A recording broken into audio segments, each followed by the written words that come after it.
최근 한 기독교 신문에 세eden 교회의 소강석 목사님이 그 국회의 조찬 기도회 모임에서 설교를 한 말씀이 내용이 있어서 여러분들에게 말씀드리기 원하는데요.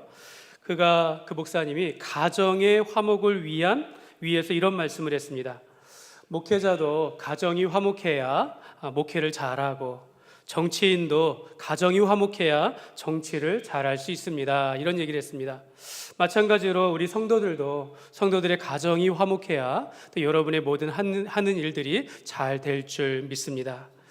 그러면서 그분이 가정의 화목을 위해서 세 가지 대안을 그 국회에 모인 국회의원들과 관련된 분들에게 이렇게 방안을 제시하게 되어집니다. 첫째는 가족들에게 칭찬과 격려의 말을 많이 하십시오, 이렇게 말했습니다.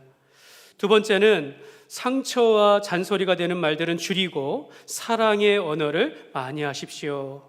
사랑의 언어라는 것은 우리가 이제 사랑합니다 이런 말뿐만이 아니라 상대방을 인정하는 말을 많이 하게 하고, 또 상대방을 위해서 내가 선물을 할 줄 알아야 하는 것이고, 내 배우자를 위해서 일을 분담하는 것, 또 함께하는 시간을 많이 갖는 것을 우리가 이제 사랑의 언어라고 하는데, 사랑의 언어를 많이 하십시오라고 말합니다.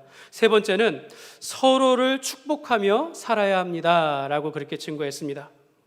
저희 내용의 기사를 보면서 문득 국회의원들 앞에서, 정책과 법을 만드는 국회의원들 앞에서 이런 설교를 한 게 조금 문득 좀 약간 의아한 생각이 들었습니다.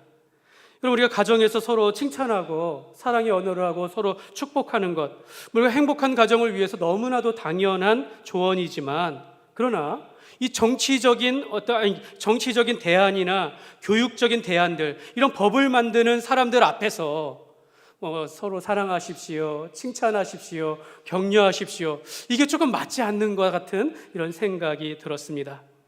여러분, 오늘날 사회와 이 교육이 가정의 행복을 위해서 이런 칭찬하고 사랑하고 축복하라, 여러분, 이런 것을 지금 가르치기보다는 철저하게 경제적인 부와 성공을 행복의 조건으로 가르치고 있는 그런 것이 바로 오늘날 사회적인 분위기입니다. 제가 유튜브에서 한 짧은 영상을 봤는데요, 미국의 한 주립대학에서 한 교수님이 수업 시간의 내용들을 올렸습니다. 근데 이제 국적이 다른 학생들에게 질문을 했습니다. 우리의 삶에 있어서 가장 의미 있는 것이 무엇입니까? 내 삶에 있어서 가장 중요하게 생각하는 것이 무엇입니까? 라고 하면서 여러 국가의 각국의 학생들을 불러다 놓고 이제 질문하게 하면서 그 칠판에 이제 여러 가지 가치 있는 것들 적으면서 그 중에 선택을 하라고 했습니다. 이제 여러 이 각국의 학생들이 이제 뽑는데 자유입니다. 가족입니다. 친구, 건강, 종교, 이런 것들을 이제 쭉 말하면서도 그 중에서는 이제 공통적으로 항상 나오는 게 가족을 선택했다라는 겁니다. 가족. 그런데 한국의 학생만 유일하게 물질적인 풍요, 이것을 1위로 뽑았습니다. 그러면서 그 학생이 말하기를 이는 우리의 부모님으로부터 배웠습니다, 이렇게 대답을 했습니다. 여러분, 우리나라가 전쟁과 기근으로 과거에 얼마나 가난했습니까? 우리의 부모님은 자녀들에게는 가난을 물려주지 않으려고 우리의 모든 노력을 다하면서 자기는 먹지 못해도 자식에게는 먹일 만큼 모든 대학과 그 집까지, 결혼에 이르기까지 모든 뒷바라지를 다 해주면서 그들을 만큼은 잘 살기를 바라는 마음으로 한 것이 바로 부모의 교육의 중점이었다라는 것입니다. 그러니까 이와 같은 물질적인 풍요를 통해서 오늘날 이 MZ세대라고 하는 젊은이들은 이 물질적인 풍요를 통해서 가족을 보호할 수 있다, 이런 마음을 대체적으로 갖고 있다는 것입니다.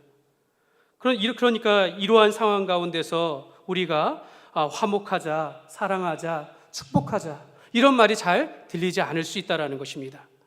물질적인 풍요가 아니라 사랑하고 화목하고 축복하는 것으로 가정을 살릴 수 있다라고 한다면, 여러분, 지금 이 시대에 얼마나 거스리는, 이 시대와 역행하는 그런 말들이 될 수 있다는 것입니다. 그래도 여러분, 교회는 그래도 우리 가정이 화목해야 합니다. 가정이 사랑하고 서로 축복하는 가정을 우리가 꿈꾸면서 교회만큼은 이러한 교육들을 확실하게 해야 한다라고 생각합니다. 여러분, 우리가 시대를 거스린다 할지라도, 대부분의 사람들이 그걸 동의하지 않는다 할지라도, 우리는 성경적인 가정들, 성경적인 하나님이 기뻐하시는 그런 가정을 세우도록 우리가 노력해야 될 줄 믿습니다. 5월 우리 가정의 달을 보내면서 우리가 행복한 가정, 건강한 교회라는 주제로 우리가 성경의 대표적인 가정들을 우리가 살펴보면서 오늘 우리가 이 시대의 풍조를 따르지 아니하고 하나님이 원하시고 기뻐하시는 가정은 어떠해야 하는지를 살펴보기를 원합니다. 분명히 세상은 물질적인 풍요와 성공을 중요한 가치로 여기지만 우리가 시대를 거스리고 우리 사회와 조금 맞지 않더라도 우리가 하나님 말씀 위에 세워지는 가정, 하나님이 기뻐하시는 그런 가정을 소망하시기를 주님의 이름으로 축복합니다. 오늘 첫 번째 그 가정의 주인공은 노아의 가정입니다. 여러분, 어떻게 보면 노아의 가정은 정말로 시대를 거스리고 역행하는 그런 대표적인 가정이었습니다. 하나님은 세상이 죄로 가득해가지고 홍수로 심판하시는 중에 오직 노아의 부부와 그 세 아들의 부부, 오직 8명만의 가족만을 구원하셨을 만큼 이 노아의 가정은요, 시대와 동떨어진 삶을 살았다라는 것입니다. 오늘 이 시간 우리가 노아의 삶과 또 그의 가정을 보면서 여러분, 우리의 가정은 어떻게 해야 하는지를 우리가 함께 살펴보기를, 세 가지로 살펴보기를 원합니다. 먼저 첫 번째로, 여러분, 노아의 가정은 하나님의 은혜를 입은 가정이었습니다. 노아의 가정은 하나님의 은혜를 입은 가정이었습니다. 여러분, 노아가 살던 시대는요, 죄악이 가득한 세상이었다라고 성경은 말씀합니다. 오늘날보다 더 죄악이 가득한 그런 세상이었나라는 생각하게 되는데요. 당시 세상이 죄악이 가득해가지고 사람들은 자기 욕심과 탐욕에 사로잡혀서 살아가는 그런 시대였다라는 것입니다. 그래서 6절 말씀에 하나님이 이렇게 말씀합니다. 내가 땅 위에 사람 지으셨음을 한탄하사 마음에 근심하시고. 여러분, 요 구절을 우리말 성경으로 보면요, 이렇게 말씀합니다. 여호와께서 땅에 사람 만든 것을 후회하시며 마음으로 아파하셨습니다. 하나님께서 얼마나 이 세상이 타락했으면 하나님이 사람 만든 걸 내가 후회한다라고 하면서 마음이 아프시다라고 말씀하고 있는 것입니다. 7절 말씀에 보면 이렇게 말합니다. 이르시되 내가 창조한 사람을 내가 지면에서 쓸어버리되 하면서 이는 내가 그것들을 지었음을 한탄함이니라, 후회함이니라 라고 그렇게 말씀하셨다라는 것입니다.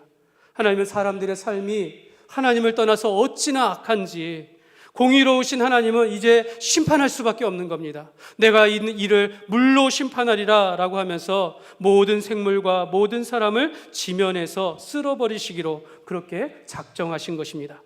여러분, 이렇게 창세기 3장 1절부터 7절까지는요, 세상에 죄가 가득함으로 인하여서 소망이 없어가지고 하나님이 심판한다라는 이 내용인데, 그 한 단락이 끝나기 마지막 절, 이 8절 말씀에 이렇게 말씀합니다. 같이 읽겠습니다. 시작. 그러나 노아는 여호와께 은혜를 입었더라. 아멘. 아무리 타락한 그 세상 가운데 오직 한 사람, 오직 한 가정, 노아는 여호와께 은혜를 입었더라 라고 말씀합니다. 당대에 오직 노아만이 신앙을 지켰다라고 하는 것입니다. 죄악이 가득하여 심판을 받을 수밖에 없는 세상 속에서 하나님께 은혜를 받은 가정 한 가정이 남았는데 그게 노아의 가정이었다라고 말씀하고 있는 것입니다. 여러분, 9절 말씀해 보면 노아가 어떤 사람이었는지 말합니다. 이것이 노아의 족본이라. 노아는 의인이요 당대의 완전한 자라. 그는 하나님과 동행하였으며. 성경은 노아를 의인이요 당대의 완전한 자였다라고 말합니다. 의인이고 완전한 자라고 해가지고 이것이 흠이 없고 죄가 없다라는 말은 아닙니다. 당대에 그래도 세상의 죄악을 쫓지 아니하고 의롭게 살아갔다라는 것입니다. 하나님을 믿는 신앙 가운데 살아간 유일한 가정이 바로 노아의 가정이었다라고 말씀하고 있는 것입니다. 오늘날 세상 사람들은 정치적인 이념에 사로잡혀서 살아가거나 물질적인 풍요로움을 목적으로 해서 그 물질에 빠져 살아가거나 자녀의 미래를 걱정하면서 교육적인 노력을 온갖 정성을 다하는 이러한 세상 가운데 우리가 하나님의 은혜를 입은 가정, 여러분 어떻겠습니까? 하나님의 은혜를 가정, 어떤 가정이겠습니까? 세상에 물들지 아니하고 하나님 안에서 온전히 살아가기를 힘쓴 그런 가정이다라는 것입니다. 세상 속에서 타락하지 아니하는 도덕적인 의로움뿐만 아니라 신앙 안에서 성장하고 믿음 가운데 성숙한 자로 그렇게 살아가는 사람이 바로 의인이요 당대의 완전한 자다라고 표현할 수 있는 것입니다. 여러분, 노아의 가정만이 그 시대의 유일한 성도였다면 여러분, 이 가정은 세상 사람들과 얼마나 동떨어진 삶을 살았겠습니까? 그것은 매우 외롭고 고독한 삶이었을 것입니다. 그러나 여러분, 노아는요 외롭지 않았습니다. 왜냐하면 하나님의 은혜를 입었기 때문에 그래요. 하나님께서 그와 함께 하시기 때문입니다. 앞으로 살펴보겠지만 하나님과 동행하며 살았기 때문에 그 삶이 외롭지 않았다라는 것입니다. 또한 하나님의 목적을 따라서 그의 일을 행했기 때문에 그 삶이 절대로 허무하지 않았다라고 말씀드릴 수 있는 것입니다. 사랑하는 여러분, 하나님의 은혜는 생명의 보증수표와 같습니다.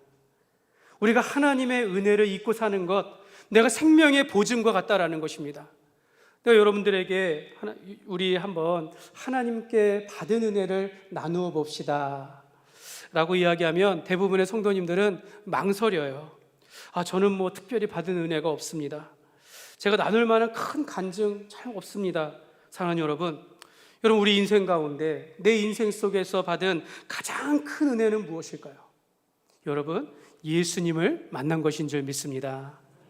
우리가 이미 예수 안에서 구속의 은혜를 받은 자들인데 바로 예수님을 믿고 구원받은 그 사실이다라는 것입니다.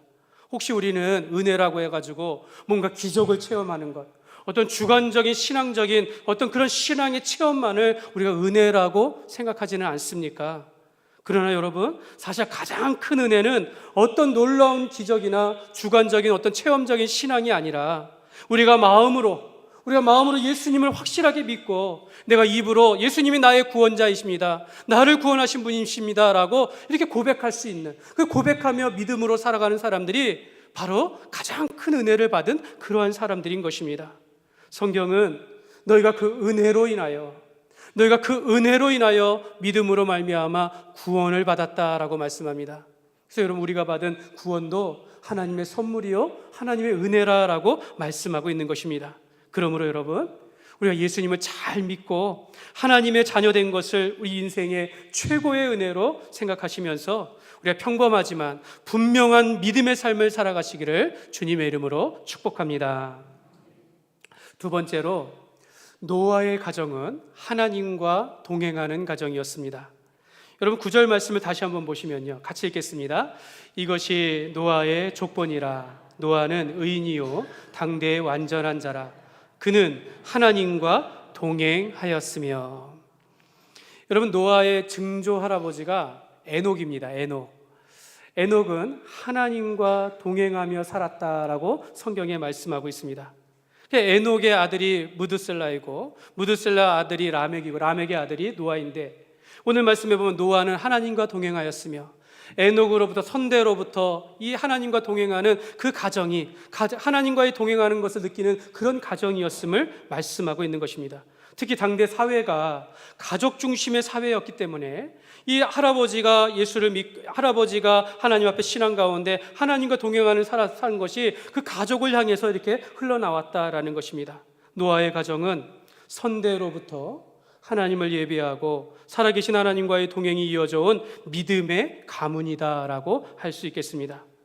여러분, 우리가 대를 이어서 우리가 믿음 생활하고 대를 이어서 하나님과 동행하는 가정이 되면 여러분, 얼마나 행복하겠습니까? 여러분, 우리가 이렇게 믿음의 가정을 이루어가도록 대를 이어서 믿음의 가정을 이루어가며 하나님과 동행하는 가정을 이루어가시기를 주님의 이름으로 축복합니다. 사랑하는 여러분에게 질문해 보겠습니다. 여러분, 하나님의 임재, 오늘 이렇게 하나님께서 살아계신 우리와 함께 하시는 것을 정말로 이렇게 우리 오감으로 우리 마음으로 체험하는 것과 또 하나님을 예배하는 것과 또 하나님을 동행하는 것, 하나님과 동행하는 것, 하나님의 임재와 하나님을 예배하고 하나님과의 동행, 여러분, 이걸 순서로 놓는다면 어떤 게 더 높은 단계일까요? 여러분, 생각해 보십시오. 하나님을 예배하고 하나님을 체험하고 하나님과 동행하는 것, 뭐 다 비슷한 의미지만 여러분, 우리가 이렇게 하나님을 예배하면서도요 하나님의 임재를 경험하지 못하는 사람들이 있습니다. 오늘 예배 가운데 하나님의 임재를 경험하며 우리가 은혜를 받는다라고 하지만 여기서만 하나님을 경험하고 일상의 삶 속에서는 하나님을 경험하지 못하고 살아가는 사람들도 많이 있는 것입니다. 여러분, 우리가 주의 일을 한다라고 하죠. 봉사하지만 그게 그냥 일처럼 그냥 내 영광을 위해서 하지 주님과 함께하는 것도 정말 다른 이야기다라는 것입니다. 저는 우리가 예배를 드릴 때마다 성령님께서 이 말씀을 깨닫게 하시고 이 말씀을 통해서 내 삶 가운데 내가 이렇게 살아야겠다 결단하게 하시면서 좀 하나님께서 내게 주시는 음성으로 들으면서 그런 하나님의 임재를 경험하는 살아계신 하나님의 말씀이 존재하는 그런 예배를 드리기를 간절히 소원합니다. 사랑하는 여러분 예배 가운데 하나님을 기뻐하고 하나님을 감사하고 하나님 안에 있는 것이 행복한 그런 경험이 가득하기를 주님의 이름으로 축복합니다. 여러분, 하나님의 임재를 경험하는 것이 능력입니다. 여러분, 그 어떤 은사보다 내가 하나님을 경험하고 하나님과 함께하는 그 경험을 가지고 살아가는 것이 능력이다라는 것이죠. 우리가 예배 시간에만 살아계신 하나님을 경험하는 것이 아니라 예배 후에도 가정과 일터 속에서 지속적으로 우리가 하나님과 동행하는 삶이 되시기를 주님의 이름으로 축복합니다. 우리가 이런 동행에 관한 이제 좋은 예화가 하나 있는데 잘 아실 겁니다. 한 그리스도인이 이제 천국에 가서 이제 지나온 자기의 삶을 봅니다. 지나온 삶의 인생의 발자국을 이렇게 돌아보았습니다. 근데 그때 내가 정말 힘들었고 험난했던 정말 험난한 고갯길을 걸으면서 살아가는 그 힘든 때에 발자국이 하나만 나 있는 거예요. 이렇게 촉박촉박 이렇게 하나만. 그리고 내가 평지와 같이 평안한 길에 있을 때는 마치 이렇게 나란히 걷기라도 하듯이 이쪽 발자국이 하나 있고 이쪽에 발자국이 있다라는 것을 보게 되어집니다. 그러면서 이 사람이 예수님을 돌아보면서 물어보았습니다. 주님, 저는 도무지 이해할 수가 없습니다. 주님 외에 제가 평탄하고 평안할 때는 같이 동행해 주시면서 왜 거칠고 험난한 길일 때는 왜 저 혼자 그 길을 걷게 하셨습니까? 사실 우리는 정답을 잘 알지 않습니까? 그 험난한 길, 그 한 사람의 그 발자국은 사실은 나를 업고 가시는 예수님의 발자국이었다라는 것을 우리가 압니다. 험난한 길을 오를 때 예수님이 나를 업고 가셨기 때문에 라고 말하는데요. 근데 예수님이 이렇게 말씀합니다. 너는 힘들고 험난할 때만 나를 찾았단다. 그리고 그때마다 나는 너를 업어서 그렇게 다녔단다. 그러나 네가 쉬고 평안하고 행복할 때는 네가 나를 찾지 않았지. 그러나 나는 그럼에도 불구하고 내 옆에서 함께 걸었단다. 이렇게 말했다라는 것입니다. 여러분, 우리 예수님은요, 우리가 험난한 길을 갈 때든지 평탄한 길을 갈 때든지 항상 우리 곁에 계셨다라는 것입니다. 내가 힘들고 고단할 때 주님께서 나를 업어주시고 또 내가 평안하고 할 때 내가 주님을 모른다라고 하면서 살 때도 주님은 항상 내 곁에 계셨다라는 것입니다. 사랑하는 여러분 주님께서는 늘 우리와 동행하시고 함께 하신다라는 것을 여러분 꼭 기억하시기를 바랍니다. 여러분, 우리가 예배 가운데 은혜를 받았다면 이 은혜 가정까지 가지고 가야 돼요. 여러분, 우리가 받은 은혜 여러분의 일터까지 가져가야 합니다. 여러분, 우리의 삶의 가정과 일터와 교회, 삶의 가정과 교회와 일터 매일 우리의 삶이 이렇게 쳇바퀴 돌듯이 단순한 삶이라 할지라도 하나님과 동행하는 삶이 된다면 여러분 결코 그것이 의미 없는 삶이 아니다라는 것입니다. 오늘 여기서만 예배드리고 나름 삶 가운데 아무리 다이나믹하고 역동적인 그런 삶을 산다 할지라도 주님과 함께하지 않는 삶이면 여러분 그 삶이 의미 없을 수 있다는 것을 우리가 조심해야 하는 것입니다. 여러분, 성경을 보면 일생 동안 하나님과 동행하며 살아간 이들이 있습니다.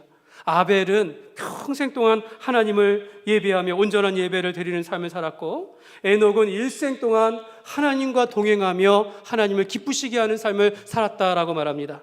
아브라함은 그의 고향을 떠나서 가나안에 들어가서 그가 나그네와 같이 자기 땅이 아닌 곳에서 나그네와 거류민과 객과 같이 살았다 할지라도 하나님과 평생을 동행하면서 살았습니다. 여러분, 요셉은 애굽의 상인에게 팔리고 애굽의 노예를 살았으면서 그러면서 애굽의 총리에 이르기까지 하나님께서 그와 함께 하시며 하나님께서 그의 길을 형통하게 하셨다라고 성경은 말씀합니다. 여러분, 모세는 어떻습니까?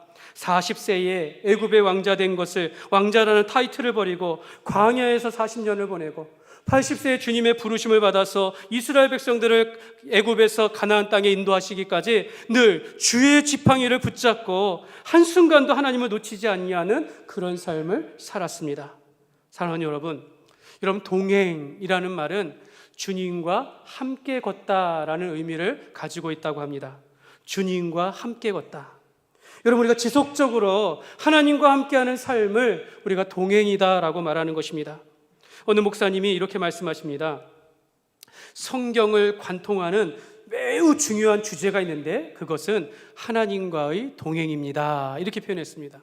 저는 이렇게 말씀드리고 싶어요. 여러분, 우리 인생 가운데 우리의 인생을 관통하는 가장 중요한 주제가 있다면 그것은 하나님과의 동행입니다. 사실 우리가 주님과 동행한다라고 하지만 하나님이 나와 동행해 주시는 것입니다. 그러므로 우리와 동행해 주시는 하나님을 믿고 우리 인생 가운데 지속적으로 주님과 함께 걷는 삶이 되시기를 주님의 이름으로 축복합니다. 세 번째로, 노아의 가정은 하나님의 사역에 동참하는 가정이었습니다. 여러분, 노아의 가정은요, 그 세상의 유행을 따르지 않았습니다. 그렇다고 해서 세상과 동떨어진 채 살았다는 의미가 아닙니다. 하나님은 죄악된 세상 가운데서 노아와 가족을 불러서 삶의 이유와 목적을 주시는데 방주를 짓는 일을 하게 하셨다라는 거예요. 노아는 믿음으로 아직 앞으로 일어나지 않는 일들, 아직 일어나지 않은 일에 대하여 하나님을 경외함으로 장차 하나님께서 이 세상을 홍수로 심판하신다라는 이 경고를 하나님의 말씀으로 듣고 100년 동안 방주를 지었다라는 것입니다. 히브리서 11장 7절에 보면 이렇게 말씀합니다. 같이 읽겠습니다. 믿음으로 노아는 아직 보이지 않는 일에 경고하심을 받아 경외함으로 방주를 준비하여 그 집을 구원하였으니 이로 말미암아 세상을 정죄하고 믿음을 따르는 의의 상속자가 되었느니라. 아멘. 그러니까 100년 후에나 있을 이 홍수의 일을 믿고 방주를 만드는 일에 100년의 시간을 썼다라는 것입니다. 그리고 이 일에 온 가족이 동참했습니다. 근데 여러분 방주를 짓는데 100년이 걸린다라는 것을 계산한 것은 하나님이십니다. 하나님이 8명의 사람을 데리고 이 큰 방주를 짓는 데는 100년의 시간이 걸릴 것을 하나님께서 계산하시고 100년 후에 홍수가 있을 것을 말씀하고 있는 것입니다. 오늘 이 과학적인 글을 이렇게 읽어보니까 이 방주에 들어가는 당시 8 식구들이 만든 이 방주는요, 보니까 당시 그 짐승들의 종류를 보니까 양보다 큰 짐승이 약 290종류가 있었고, 양보다 작고 또 고양이보다 큰 종류의 짐승이 759종류가 있었고, 또 이 고양이보다 작은 미세한 동물들은 1359종류가 있었다라고 말합니다. 이 노아가 지었던 방주를 계산해 보니까 호랑이를 집어넣을 수 있는 우리를 약 7,000개를 집어넣을 수 있다라고 합니다. 그런데 이 당시 동물들의 종류를 보니까 약 2,500종류죠. 2,500종류의 짐승들을 짝으로 넣을 만한 그런 방주를 짓고, 또한 이 100년 동안 지어도 이것이 썩지 아니하도록 역청을 내서 이렇게 지을 수 있게 하고, 홍수가 나서 1년을 365일을 떠 있을 수 있는 그런 크고 강한 방주를 만드는데 하나님께서 100년을 계산하시고 노아의 가족을 불러주신 것입니다. 창세기 6장 22절 말씀에 보면 노아가 그와 같이 하여 하나님이 자기에게 명하신 대로 다 준행하였더라 라고 말씀하고 있습니다. 사랑하는 여러분, 우리가 하나님을 예배하고 하나님과 동행하면서 살지만요, 여러분 목적 없이 이유 없이 살아가는 것은요 매우 허무한 인생이 될 수 있습니다. 여러분 가장 고차원적인 신앙생활이다라고 할 수 있다면, 여러분 우리가 예배 가운데 하나님을 경험하는 것뿐만 아니라 우리 인생 가운데 하나님과 지속적으로 주님과 함께하는 걷는 그런 삶뿐만 아니라 이제는 하나님을 기쁘시게 하기 위해서 하나님의 영광을 위하여 하나님의 일에 동참하는 데까지 우리가 이르러야 한다라는 것입니다. 여러분 노아와 온 가족은 방주를 짓는 일에 100년을 순종했습니다. 그리고 이로 말미암아 세상은 물로 심판을 받는 중에 노아와 그 식구들은 구원을 받았다라고 성경 말씀합니다. 노아와 가족들이 한 일이라고는 배 만드는 일이 전부였는데 그 당시에, 그러나 성경은 아까 히브리서 말씀에는 그가 믿음을 따르는 의의 상속자가 되었다라고 말씀하고 있습니다. 그러니까 노아와 그의 가족이 배 만드는 일을 그의 큰 업적으로 말씀하는 것이 아니라 이 일을 통하여서 믿음의 가문이요 의의 상속자가 되었다라고 말씀하고 있는 것입니다. 사랑하는 여러분, 우리가 이 땅을 살아가면서 우리가 주님의 영광을 위해 또는 우리가 교회를 사랑하는 마음으로 우리가 좀 작은 일이라도 여러분들이 함께 해주셨으면 좋겠습니다. 물론 우리가 겉으로 보이는 봉사도 많습니다. 찬양팀, 방송팀, 안내팀, 교사, 여러분 이런 분들은 수고하면 우리가 늘 격려하고 칭찬합니다. 그러나 이러한 봉사자도 필요하지만 눈에 띄지 아니하고 잘 하려고 하지 않는 일들, 여러분 사실 교회에 더 많이 있습니다. 주일학교를 위한 차량 봉사자들, 여러분 제일 먼저 나와서 봉사해야 돼요. 청소하는 것, 식당 봉사하는 것, 설거지하는 이런 일들, 여러분 이뿐입니까? 여러분 누군가는 우리 교회 화장실의 휴지를 누군가는 수시로 체크해야 돼요. 또 우리가 교회 차량에 연료가 부족하면 누군가는 채워 넣어야 합니다. 여러분 우리가 첫 한 개 커피를 마시는데 컵이 떨어지면 누군가는 채워 넣어야 한다는 거죠. 여러분 교회 휴지통 주일 예배 끝나고 나면요 꽉 차요. 누군가는 치워줘야 한다는 겁니다. 여러분 이런 것은요 우리가 그냥 지나치기 쉽고 아무도 좋아하지 않는 일이지만 그러나 누군가는 해야 할 일들이라는 것이죠. 주의 몸된 교회당을 세우기 위해서는 반드시 필요한 것이다라는 것입니다. 우리 장로님 중에 한 분이 그런 말을 했습니다. 어느 교회는 온 성도들이 작은 일이라도 하나의 사역을 합니다. 이렇게 말해요. 저도 이 말씀에 전적으로 동의합니다. 여러분 우리가 주님의 몸된 교회 일원으로서 우리가 지체의식을 갖는다면, 우리가 교회를 사랑하는 마음으로 우리가 작은 일이라도 사소한 일이라도 우리가 자원하는 마음으로, 우리가 기쁜 마음으로 봉사하셨으면 좋겠습니다. 사랑하는 여러분, 제가 이제 교회 일만 말씀드렸지만 여러분 교회 일이나 사회 속에서 우리가 그리스도인으로서 해야 할 일들, 또 우리가 가정 안에서 해야 할 일들, 여러분만 하지 마시고 자녀들에게 요청해서 함께 하십시오. 아내만 하지 말고 남편과 의논해서 함께 하십시오. 남편도 바깥에 이런 자기의 일들을 혼자 하지 말고 가족과 의논하면서 함께 하기를 원합니다. 여러분 우리가 주님의 일을 위해서 주님의 영광을 위하여 살아가는 그런 가정들은 우리가 함께 나누며 일을 한다라는 것입니다. 사랑하는 여러분 노아와 그의 가족은 모든 사람이 비웃을 만한 배를 만드는 일로 그의 일생을 보냈습니다. 분명히 세상이 조롱했을 것입니다. 세상을 거스르는 일을 했지만 그것은 오직 하나님의 사람들만 할 수 있는, 노아의 가족만 할 수 있는 그런 일이었다라는 것입니다. 그리고 하나님께서는 그의 일을 받으시고 그를 믿음의 가정으로 의의 상속자로 세우셨다라고 성경은 말씀하고 있습니다. 그러므로 우리가 이 노아의 거대한 방주를 짓는 일을 노아는 그 세월을 보냈는데, 여러분은 주님의 영광을 위해서 어떤 일에 수고하시겠습니까? 여러분 저와 여러분이 하나님을 기쁘시게 하고 하나님 나라의 일들을 위하여 우리가 쓰임받는 그런 하나님의 일에 동참하는 그런 삶을 살아가시기를 주님의 이름으로 축복합니다. 말씀을 맺겠습니다. 사랑하는 여러분은 믿음의 가정을 원하십니까? 여러분 주님 안에서 행복한 가정을 이루시기를 원하십니까? 여러분 노아의 가정과 같이 하나님의 은혜를 사모하시기를 바랍니다.